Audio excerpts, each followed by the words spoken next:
Uma feliz semana a todos vocês. É muito bom estar aqui mais uma vez. Tem alguns rostinhos que a gente acaba sentindo falta, a gente acostuma. Tem outros que a gente é bom ver de novo. Então estamos muito aqui felizes com a presença de cada um de vocês. Certamente o Espírito Santo de Deus também está feliz. E que nós possamos nessa noite ter um coração humilde para continuarmos estudando e aprendendo mais sobre a vontade de Deus para cada um de nós. Nós já estudamos até aqui esse ano alguns salmos, estudamos também o capítulo 24 de Mateus, e nos últimos meses temos estudado o livro de Apocalipse. Temos 1 mês e meio ainda para aprender muitas coisas maravilhosas que Deus revelou para o nosso futuro. Mas hoje e nos próximos domingos estaremos em Apocalipse capítulo 13. E nessa noite eu gostaria de ler com vocês uma passagem do livro de Apocalipse, Apocalipse capítulo 13. Mas antes de ler, eu queria ver com vocês sobre aquilo que aprendemos no último estudo. O Deus verdadeiro, segundo apresentado na Bíblia, é constituído por quantas pessoas? 3 pessoas. Deus o Pai, aquele que está sentado no trono. Temos também Deus o Filho, aquele que veio para morrer em nosso lugar. E temos também o Espírito Santo. Jesus disse em Mateus 3 que nós precisamos ser batizados com Espírito e com fogo, porque o Espírito Santo, o dedo de Deus, no meio do fogo, escreve a lei de Deus em nosso coração. Assim como no Monte Sinai, ele desceu no meio do fogo. E é por isso que vamos aprender sobre esse fogo do Espírito na nossa semana da primavera. Você já está convidado, viu? Para a última semana de setembro, teremos estudos sobre o Apocalipse de Elias, que falam muito sobre os nossos dias também. Mas nós aprendemos que não existe somente o verdadeiro Deus. Tem também o Deus falso. Assim como o Pai tem o seu trono no céu, o dragão, representado por Satanás, utilizando o Império Romano, teve o seu trono aqui na terra. E ele enviou depois do Império Romano, surge um outro poder, que assim como Cristo atua por 3 anos e meio proféticos, sofre uma ferida, é curado, acha que é como Deus, diz que pode perdoar pecados, tenta mudar a lei de Deus, e no tempo do fim, nós temos uma outra besta. Se esta sobe do mar, esta sobe de onde? Da terra, e vai imitar a obra do Espírito Santo. Nós vimos que assim como o Espírito Santo tem um sinal para colocar em nossa mente, a lei de Deus, o 4º mandamento, que é o sinal entre Deus e o seu povo, Ezequiel 20:20. O inimigo de Deus também tem a sua marca que ele vai colocar na mente das pessoas ou na forma do trabalho por meio de suas mãos, que é o outro dia, o dia falso. Então ficou claro para nós que existe o Pai, o Filho e o Espírito Santo. E do outro lado nós temos o dragão, a besta do mar e a besta da terra. Se fosse para deixar mais claro ainda, nós temos o Império Romano, representado pelos seus imperadores. Nós temos depois Roma cristã, representada pelos seus líderes, que arrogavam a posição do Filho de Deus. E por último, nós temos no tempo do fim, os protestantes e cristãos que vão se apostatar para seguir os passos de Roma, imitando o mesmo que esse poder fez no passado. Essa é a trindade que será usada por Satanás no tempo do fim, para enganar o mundo. Mas ao falar sobre a besta da terra, que é nosso estudo de hoje, esse poder que veio para imitar o Espírito Santo, nós vamos agora pedir a Deus a iluminação celestial, a fim de que Ele nos ajude a entender um pouco mais sobre o que esse poder, essa terceira pessoa da trindade do mal, vai fazer hoje, para enganar o mundo inteiro. Porque, gente, não tem um quarto poder, uma quarta besta. É o último engano. E se nós vivemos nesses dias, vamos pedir que Deus nos ajude a entender essa profecia. Santíssimo e eterno Deus Pai, o único que tem um trono celeste que merece adoração. Nós também oramos, Pai, por meio do Teu Filho, o único que pode perdoar pecados e que é como Deus na terra. E nós pedimos pelo Espírito Santo, o único que pode nos dar o verdadeiro selo de Deus. Nos dê o entendimento da Tua palavra hoje. Em nome de Jesus. Amém. Nós lemos que essa besta da terra, assim como o Espírito Santo, ela parece como um cordeiro, age como Cristo. faz com que todos adorem a besta do mar, assim como o Espírito Santo é enviado para fazer todos adorarem a Cristo. Mas tem algo interessante sobre esse animal que parece cordeiro. Vamos ler juntos Apocalipse, capítulo 13, versículo 13. Nós teremos mais 2 estudos sobre esse capítulo 13 de Apocalipse, porque nós vamos aprender o que nos Estados Unidos da América, nos últimos 200 anos, tem acontecido em relação às leis dominicais. E vamos começar hoje sobre um assunto que envolve a falsificação da obra do Espírito Santo. E no próximo domingo, a tentativa desse país de nos fazer guardar o dia que Deus não nos indicou. Apocalipse, capítulo 13. A minha versão, no verso 13, diz assim: ela também opera grandes sinais, de maneira que até faz fogo descer do céu, diante dos homens. Esse poder, então, opera grandes sinais e faz fogo descer do céu. Nós já lemos que o fogo desce no céu na Bíblia, lá em Atos 2, quando aparecem distribuídas entre os discípulos línguas como de fogo. E essas línguas pousaram sobre cada um deles. E todos ficaram cheios do Espírito Santo. Então o fogo descendo do céu até a terra representa a obra de quem? Do Espírito Santo. Essa besta, então, como nós já vimos, esse terceiro poder imita o Espírito Santo. E a Bíblia fala várias vezes que naquele dia, quando Jesus voltar, muitos vão dizer: nós profetizamos em teu nome, nós expulsamos demônios, nós fizemos maravilhas, assim como esse poder opera sinais e maravilhas, achando que está sendo usado pelo Espírito Santo.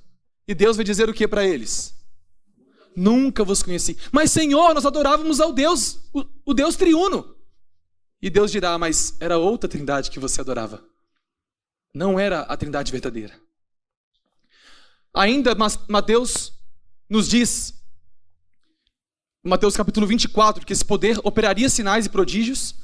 E 2 Tessalonicenses fala desse poder também. Olha o que diz para nós: que vai ser revelado no dia de Paulo. Isso estava no futuro. Para nós, isso já está acontecendo. Será revelado o perverso.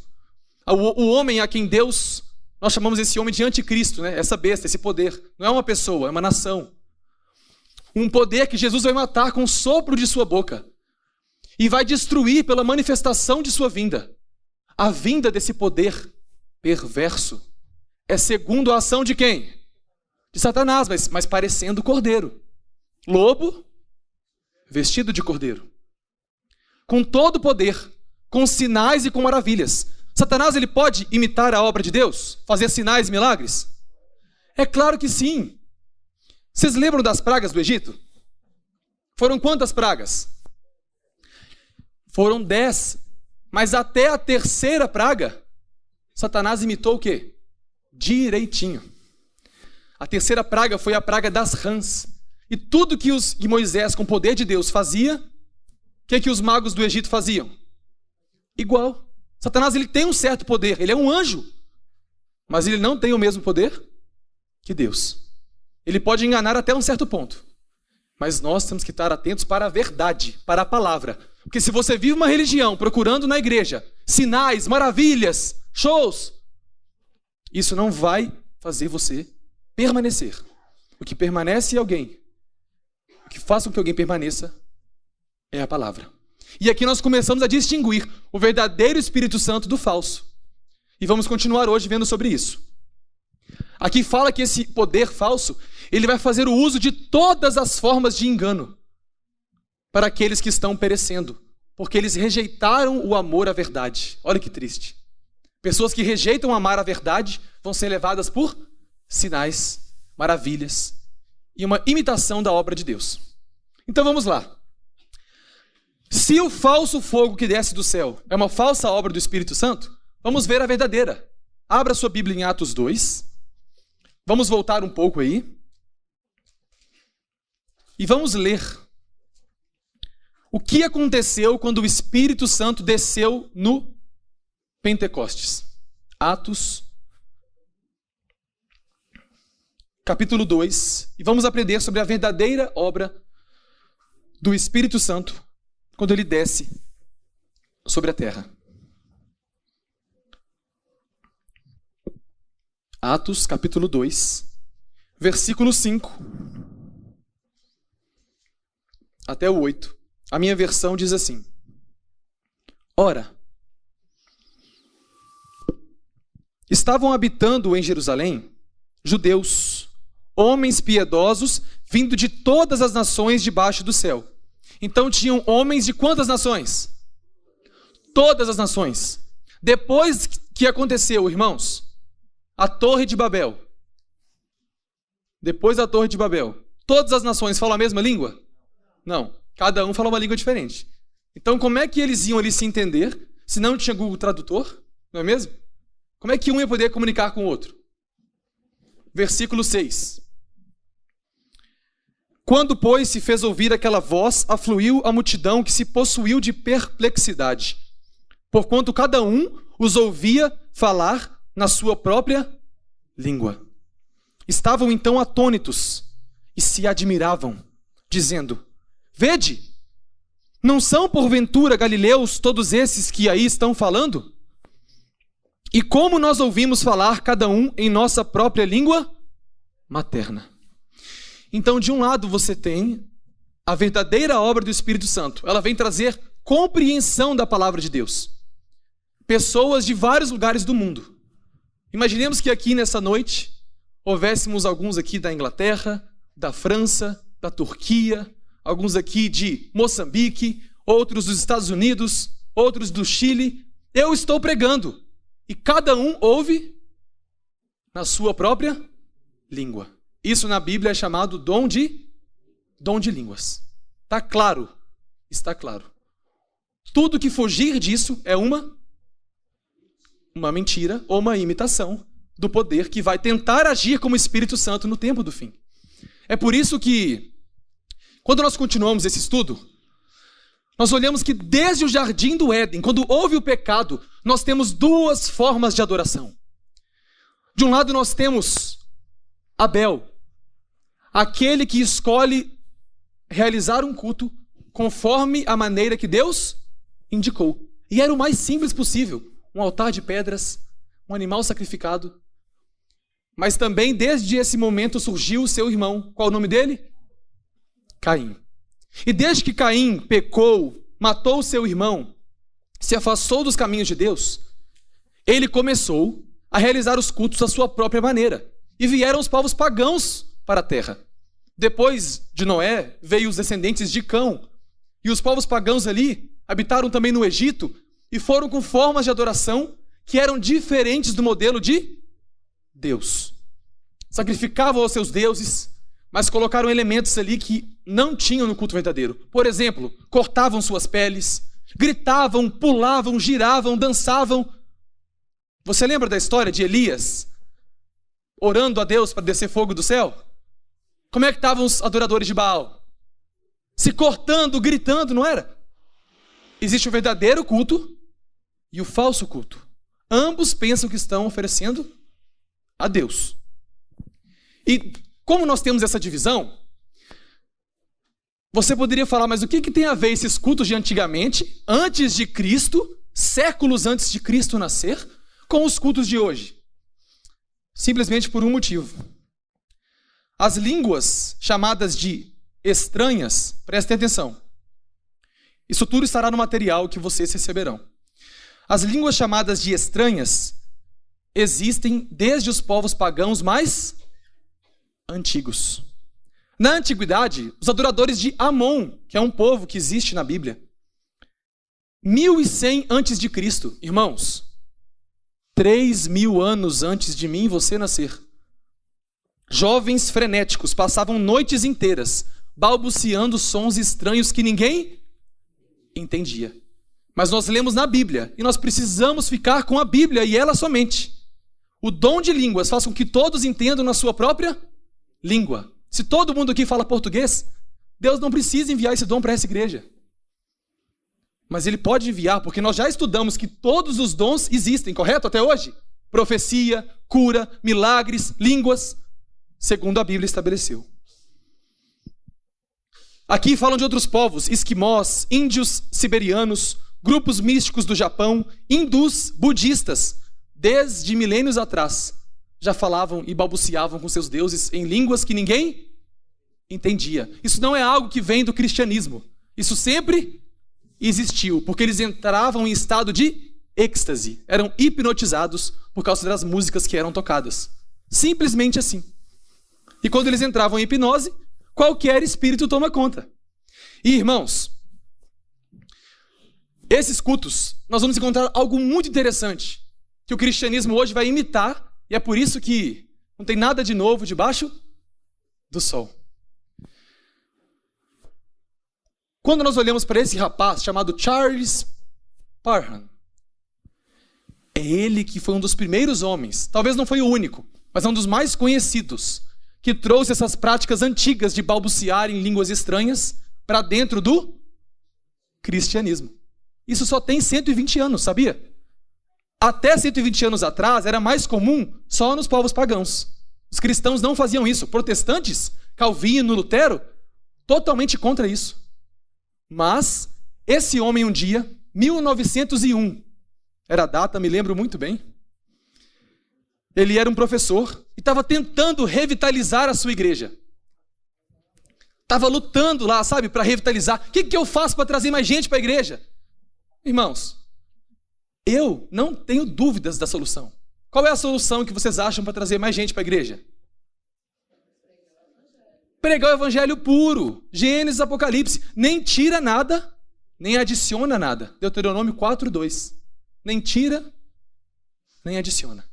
Mas ele estava com medo. E aí ele queria saber como que faz para a igreja crescer. Satanás já tinha dito: no tempo do fim, não fiquem preocupados com a besta do mar, com o Papa. Não, agora é um outro poder que virá. É o poder que vem da terra. São os cristãos que se dizem evangélicos. Vamos ver por que a terra são os protestantes no próximo domingo. Um dia, ele passou uma noite com as mãos impostas na cabeça de seus alunos. Era como se hoje eu estendesse minhas mãos aqui e orasse com vocês. Até que, em algum momento, os alunos começaram a emitir sons. Sons que não eram compreendidos por ninguém. Mais tarde, lá no Texas, um de seus discípulos, e esse é o mais famoso de todos, William Seymour, ele abriu, no ano de 1903, na rua chamada Azusa, essa igrejinha aqui, a Fé Apostólica, a primeira igreja conhecida como pentecostal da história.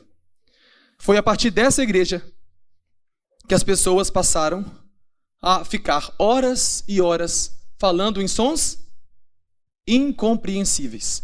Talvez você esteja assim: mas pastor, eu já li 1 Coríntios 14 e fala sobre isso. Não fala sobre isso, e nós vamos ver antes de terminar o nosso estudo de hoje. Então isso entrou na igreja por esses métodos. Mas lembra que eu falei que tinha um estado que as pessoas entravam antigamente, nos povos pagãos? Eles entravam em um estado para falar essas palavras incompreensíveis. Qual era esse estado? Êxtase, transe, hipnose. Em outras palavras, o lobo frontal, aqui ó, é desligado. Por quê, gente? Quando nós passamos para os dias de hoje e vemos cultos que seguem a mesma lógica de fazer as pessoas entrarem em êxtase, olha que um estudioso da área de religiões, Mircea Eliade, vai dizer: os xamãs, quem eram os xamãs? Eram os líderes religiosos dos povos antigos. Ele que dirigia o culto. São aqueles que você viu ao redor do fogo ali, com os instrumentos nas mãos. Eles preparavam o seu transe, cantando e tocando tambores. Iam repetindo, até as pessoas entrarem em êxtase. Por quê, irmãos? Todos estes textos falam que a obra do Espírito Santo, o dedo de Deus, é escrever a lei dele aonde? Coração e mente. Todos esses aqui falam de testa, fronte, na mente, aqui. Lobo frontal, é esse órgão. É aqui que você toma as suas decisões. Se o inimigo desligou esse órgão aqui, e tem como fazer isso, com várias maneiras, nós vamos aprender nos próximos meses, não só nos domingos. Por isso que você deve vir em todos os cultos. Se ele desligou esse órgão aqui, aonde o Espírito Santo vai trabalhar, como é que você vai se comunicar com Deus? E é por isso que os próprios orixás reconhecem que o ritmo repetido dos tambores produziam fadiga de atenção, amortecimento da consciência e levavam a um estado de... Até hoje, irmãos, como que os grupos que ainda seguem essas religiões entram em estado de êxtase, de hipnose? Com esse mesmo elemento, repetindo, até que a mente, o lobo frontal fala, eu não aguento mais, a mente desliga. Você ali vai, o que fizer agora, o que falar você acredita. Se falar um oi aqui, você vai chorar. Você vai começar a se emocionar. Todo mundo estiver falando alguma coisa, você vai começar a imitar também. Você não está mais em estado consciente. Irmãos, muitos vão dizer que isso é obra do Espírito Santo, mas eu digo para vocês hoje, a obra do Espírito Santo não tem nada a ver com os nossos sentimentos. O Espírito Santo é enviado para controlar os nossos sentimentos. Os sentimentos, eles acontecem aqui, ó, sistema límbico do nosso cérebro, aqui mais embaixo. Aqui você toma a decisão se você vai ser guiado pelos sentimentos ou pela razão. O Espírito Santo trabalha na sua mente. Satanás desativa isso aqui. E muitas pessoas hoje acham que são guiadas pelo Espírito Santo. E eu espero que vocês realmente sejam. Não só de achismo, mas de verdade. Por quê? Quando nós continuamos esse estudo, essa mulher, ela é uma professora de música. Ela diz que justamente esses ritmos repetitivos estimulam qual parte? Sistema límbico e lobo temporal, responsável pelas emoções. E você está totalmente descontrolado com as suas emoções.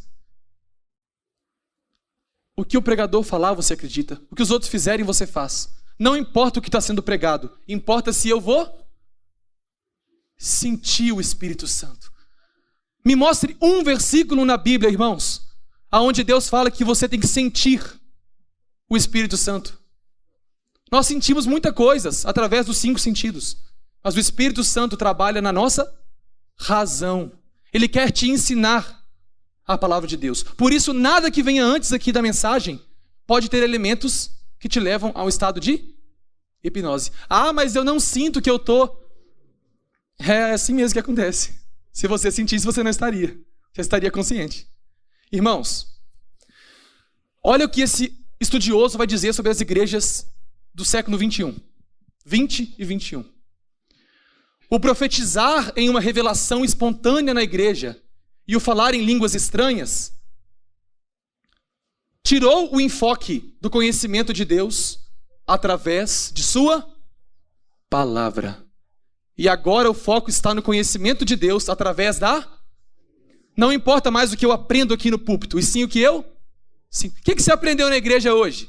Não sei. O pastor falou um tanto de coisa lá, mas o que importa é que eu senti o Espírito Santo. Mas isso vai te tornar um cristão melhor? Você aprendeu algo novo para pôr em prática na sua vida? Para ser mais semelhante a Cristo? Não sei se eu aprendi ou não. O que importa é que eu tive um encontro. Irmãos, isso aí é paganismo, desde sempre. Olha o que esse autor diz. O enfoque mudou do pensamento para o sentimento. Para alguns cristãos, e eu imploro a Deus que essa não seja a nossa realidade.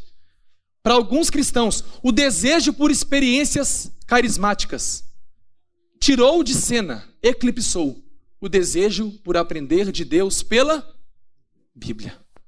O foco está na emoção. O foco está naqueles elementos repetitivos que vão levar a pessoa a entrar em um estado de êxtase e falar em todas as maneiras que ninguém entende. Ou ela pode ficar quietinha com ela mesma ali, só emocionada. Mas se ela não aprender algo novo da palavra de Deus, se ela não sair daqui motivada a estudar mais a Bíblia, o culto foi em vão. Um culto de acordo com a palavra de Deus. E é por isso que eu queria ler com vocês um pouquinho para terminar 1 Coríntios 14. Esse é um famoso texto, às vezes mal compreendido,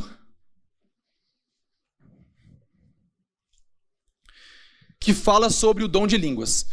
Existem 2 textos na Bíblia somente, que falam claramente, com mais detalhes. Atos 2 e 1 Coríntios 14, sobre o dom de línguas. Os outros ali vão citar, fulano de tal falou em línguas, mas nós já aprendemos que são outras línguas compreensíveis. Naquela época, você tinha ali o grego, o latim e muitas outras, além do hebraico. Mas 1 Coríntios 14, olha o que diz o verso 2. 1 Coríntios 14, versículo 2.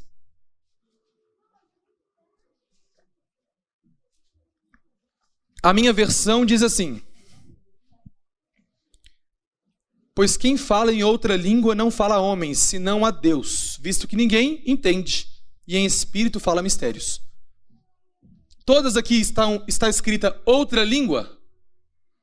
Tem alguma que está diferente? Qual?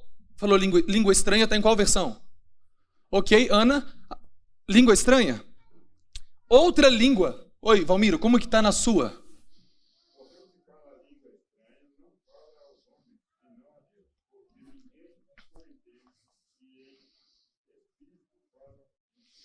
Eu sou uma pessoa muito curiosa. E eu gosto de ir no texto grego para ver o que Paulo escreveu de verdade, porque isso aqui não é a Bíblia que foi escrita de verdade. Isso é a tradução dela. E quando eu fui conferir o grego, não existe nem a palavra outra, que é alós, que está aqui, muito menos estranha. No grego, literalmente, isso aqui foi um erro do tradutor, que provavelmente o tradutor acreditava nas línguas estranhas, mas o original está assim: quem fala em língua não fala a homens. Ou seja, se você tem um dom de línguas diferentes, não está aqui no texto, está falando em outros idiomas. If I start to speak in English in this night, probably some people here will understand me, but I think that the most of all that are here will not understand any word that I'm speaking. Amém? Não! Você não pode falar amém para algo que você não entendeu. Eu estou falando só com Deus. Eu estou falando mistérios para vocês. E é por isso que, irmãos, estava ficando na moda. Se alguém entende muito bem inglês aqui, você vai achar algum erro na minha fala, porque eu não sou fluente, tá? Mas você entendeu. Irmãos, estava na moda nos dias de Paulo. Eu tenho dom de línguas e começavam a falar na igreja de outra língua. Não existia línguas estranhas no cristianismo nessa época. Só existia entre os pagãos. Só entrou no cristianismo com Charles Parham e William Seymour 100 anos atrás. Isso aqui eram outros idiomas. Não tem a palavra estranhas no grego. Simplesmente isso. Para nós concluirmos, tanto o versículo 2, como o versículo 4, como o versículo 14, 19 e 27, não existe nesses textos a palavra estranha. Somente línguas, que é no grego, glossa, idiomas. Irmãos, 1 Coríntios 14. Se você ler em casa, faça essa tarefa. Leia do verso 6 ao 19. Você verá que Paulo diz que os ouvintes devem ser beneficiados e compreender cada palavra em sua própria língua. Não tem que ter um intérprete de uma língua estranha que não existe para a sua. O Espírito Santo fará você ouvir na sua própria língua. Esse é o dom de línguas. Outra coisa, irmãos, o único dom de línguas, o único dom que existe é o dom de línguas? Me falem outros dons. Profecia está na igreja até hoje. Dom de cura está na igreja até hoje. Outros dons? A gente sabe os 3 principais que Paulo fala, né? Mas tudo bem, esses 3 dons. Todo mundo vai ter todos os dons? Todos aqui, para ser cristãos, tem que ter o dom de profecia? Não. Todo mundo aqui, para ser cristão, tem que ter o dom de cura? Não, porque 1 Coríntios, capítulo 12, nos diz, do verso 4 a 14, que o Espírito Santo dá o dom para cada um conforme Ele quer. Se cada um vai ter um dom diferente, o que é para alguém ser batizado pelo Espírito? Ele tem que ter o dom de línguas. Ele dá o dom para quem Ele quer. Agora, se você não tem o amor no seu coração, isso Paulo fala, 1 Coríntios 13, aí você não é convertido. O que garante uma pessoa batizada pelo Espírito Santo é a pessoa que mais ama. Fruto do Espírito é o amor, primeiro. Isso define se você é batizado ou não pelo Espírito Santo. Se você controla suas paixões, se você crucificou as suas concupiscências, Gálatas 5, 24. Isso mostra se você tem o fruto do Espírito. Se você está no controle pelo poder dele, do seu corpo. E não se você perde o controle do seu corpo e sai por aí que nem um Beyblade. Irmãos, isso aqui tem que ficar bem claro em nossa mente. A atuação do Espírito Santo, de acordo com a Bíblia, ela será imitada por um poder. E nós às vezes aprendemos tanto que um poder que não é de Deus. Nós aprendemos tantas vezes que ele é, que a gente tem certeza. Não pode ser que isso aqui não é de Deus. Irmãos, nós vivemos num mundo de pecado. Eu tenho muitas coisas ainda que eu acho que estou certo e estou errado. E a gente tem que mudar todos os dias de opinião, se a Bíblia apontar um caminho oposto. E é por isso que o último texto que nós vamos ler é quando Ezequiel, no capítulo 36, nos diz assim: darei a vocês um coração novo e porei um espírito novo em vocês, amém? Tirarei de vocês o coração de pedra e lhes darei um coração de carne. Olha a obra do Espírito Santo. Porei o meu espírito em vocês e os levarei a agirem segundo os meus decretos e a obedecerem fielmente as minhas. Mais uma vez, o Espírito Santo atuando aqui para escrever a lei de Deus. Essa é a obra dele. Pegar um ser humano contaminado pelo pecado como nós somos, colocar um novo coração e uma nova mente, para você não ser mais guiado pelas paixões. Ah, mas eu quero, mas eu gosto, mas assim que é legal. O Espírito Santo tira o eu da jogada e coloca Cristo no lugar. Não sou mais eu quem vivo, mas Cristo vive em mim. Essa é a prova para o mundo de como a igreja está cheia do Espírito Santo.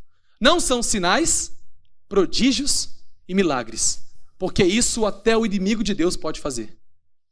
Mas se você quer ser uma pessoa plenamente cheia do Espírito Santo, tanto você que está aqui conosco, como você que está nos acompanhando pelas redes sociais, enquanto esse louvor agora será cantado, você pode se colocar de pé. Se você quer dizer para Deus: Senhor, eu já experienciei várias formas de culto, mas a maior parte delas mais atrapalhava o Espírito Santo de agir na minha mente do que ajudava. Então, ao ouvir essa música calma e suave, como é a obra do Espírito Santo, lê 1 Reis 19. Não é no meio do fogo, da bagunça que o Espírito Santo atua.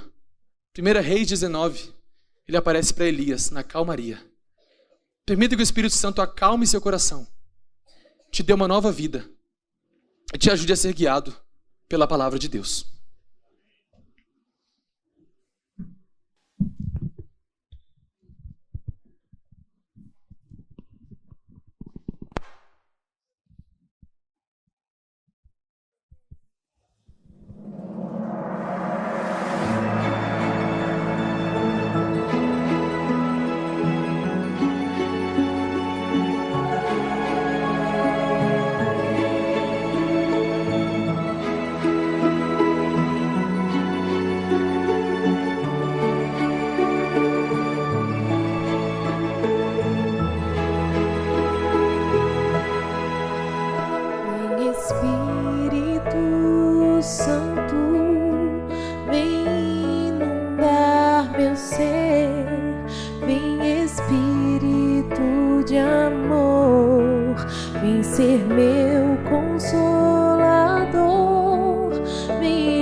Espírito Santo, vem inundar meu ser. Vem Espírito de amor, vem ser meu consolador. Vem Espírito, vem Espírito, vem Espírito Santo, vem inundar meu ser. Vem Espírito de amor, vem ser meu consolador. Vem Espírito, vem Espírito, inspira meu viver com teu toque de poder. Vem agora libertar, em mim habitar, alívio e refúgio és para mim.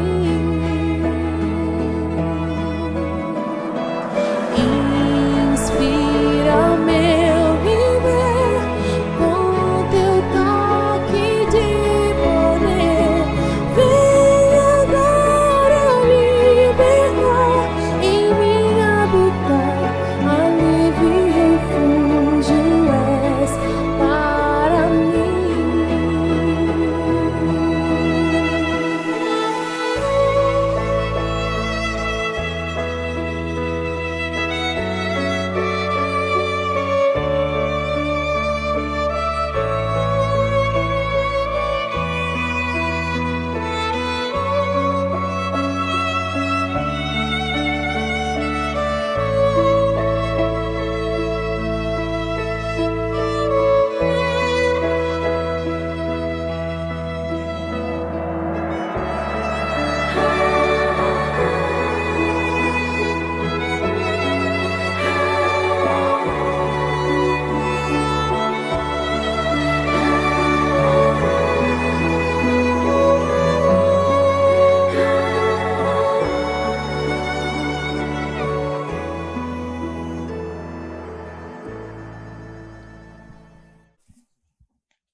No livro de Atos, tem muitas pessoas que foram batizadas pelo Espírito Santo e não receberam o dom de línguas, o verdadeiro dom de línguas. Um deles foi o eunuco, no capítulo 8. Aquelas 3.000 pessoas batizadas em Atos 3, lembram delas? Não tem nenhum relato de que elas receberam esse dom, porque o Espírito Santo dá a quem quer falar em outros idiomas conhecidos. O apóstolo Paulo nunca disse ter recebido esse dom. Inclusive em 1 Coríntios 14 ele fala: eu falo muito mais línguas que vocês. Claro, ele era um escriba antigamente. Ele tinha que falar dezenas de línguas conhecidas. Lídia e sua família, batizadas em Atos 16, também não receberam esse dom. Atos 16, 33 fala que o carcereiro batizado também não recebeu esse dom. Mas todos foram batizados pelo Espírito Santo. Porque a obra do Espírito Santo é escrever a lei de Deus na sua mente. Aceite essa obra. E assim, nós estaremos recebendo a obra do verdadeiro Espírito de Deus. Vamos orar? Pai, nós vivemos num mundo que não é fácil seguir a verdade, porque existem muitas oportunidades. Primeiro, no mundo. O mundo nos oferece vários caminhos que claramente nos levam para a morte, quando comparamos com a Bíblia. Mas, Pai, infelizmente, mesmo dentro do mundo cristão, o inimigo de Deus ele tem feito muitas cópias da verdade. Assim como ele fez com Jesus no deserto, ele usa a Bíblia. Assim como ele fez com a serpente no Éden. Não é assim que Deus disse? Está na Bíblia. Mas não nos deixe seguir somente uma parte da Bíblia e deixar outra de lado. Nos ajude a construir um sistema que leve em consideração toda a Bíblia. Nos batize com o Espírito Santo, Pai. Nos dê um coração novo, que é a obra dele. nos ajudar a andar nos teus decretos e guardar tuas leis, porque é impossível para nós sem o teu Espírito.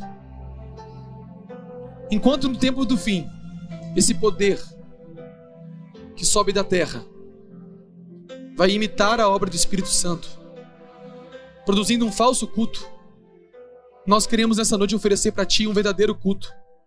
Não porque somos dignos, mas justamente porque não merecemos nada e precisamos seguir somente o que o Senhor revelou e da maneira como o Senhor disse que deveria ser. Nos ajude, nos guie, nos batize diariamente com o Espírito Santo. É o que nós pedimos no nome do teu Filho amado Jesus. Amém. Agora na recepção você vai receber o seu estudo. Que você tenha uma noite excelente de descanso. Caso algum assunto aqui não tenha ficado claro, você pode me procurar depois para a gente conversar. E que você tenha uma semana abençoada com a presença de Deus. Que o Senhor te abençoe.